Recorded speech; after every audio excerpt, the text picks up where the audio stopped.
Bonjour tout le monde, je m'appelle Nathalie Perrault. J'aimerais venir vous entretenir de quelques conseils ou recommandations quand vous rencontrez quelqu'un dont vous pensez qu'il a besoin d'aide.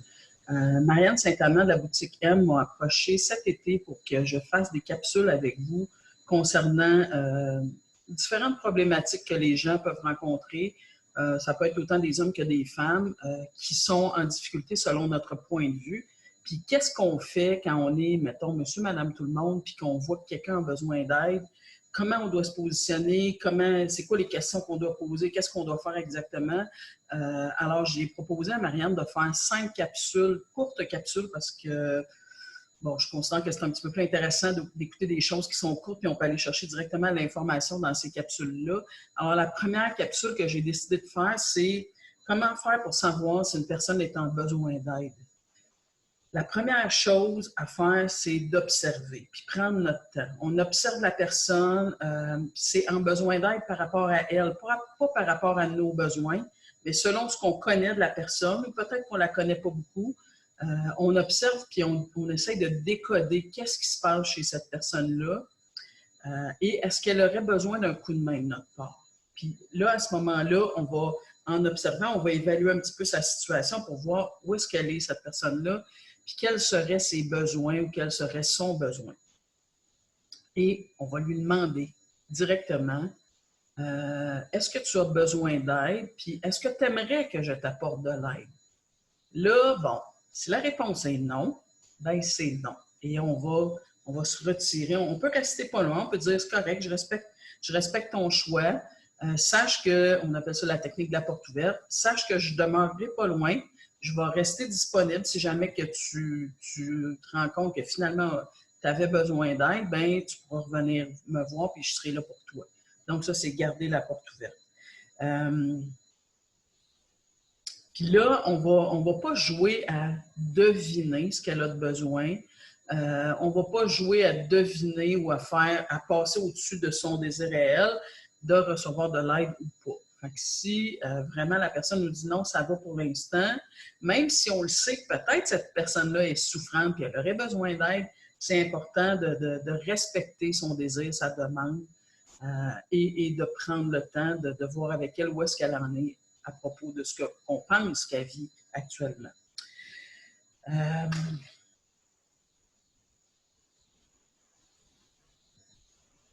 On va demander aussi comment tu vas actuellement. Puis là, tu sais, à travers la question, il va avoir, via la question, il va avoir une réponse. Je vais bien, mais on observe son corps, puis tout son corps semble nous dire ça va pas. Hein? On peut observer une espèce de repli sur soi, de distance, de coupure émotive, etc. Puis, ben, on peut le nommer ça. Tu sais, tu me dis, moi j'aime ça dire, ta bouche me dit que tu vas bien, mais ton corps, il a l'air de me dire autre chose. Comment t'expliques ça? Comment t'expliques le fait que ton corps semble me lancer un autre message? Peut-être qu'on va avoir des réponses, peut-être qu'on n'en aura pas. On peut aussi dire, est-ce que tu as envie de parler actuellement? As-tu envie de me raconter ce qui se passe? Même si elle dit ça va bien, on peut quand même offrir notre écoute. Donc, as-tu besoin ou as-tu envie qu'on jase actuellement? Puis là, encore une fois, il faut respecter la réponse de la personne. Parce que souvent, quand on a devant nous quelqu'un qui semble pas bien aller, on est mal à l'aise, on aimerait bien ça comme l'aider parce qu'on n'est pas bien devant quelqu'un qui souffre. Puis c'est encore plus dur si c'est quelqu'un qui est proche de nous, si c'est quelqu'un qu'on connaît bien, quelqu'un de notre famille, un ami proche, ça va nous demander énormément. Ça se peut que la personne dise moi j'ai le goût de parler, mais je ne te parlerai pas à toi. Là, faire attention à notre ego, nos blessures d'orgueil, etc. C'est correct si la personne n'a pas envie de parler à nous, il n'y en a pas de problème. Peut-être que la personne va nous dire aussi ben j'ai besoin de parler, mais maintenant, ce n'est pas un bon moment. Bien, ça aussi, on va respecter le timing de la personne. Quand est-ce que la personne est prête?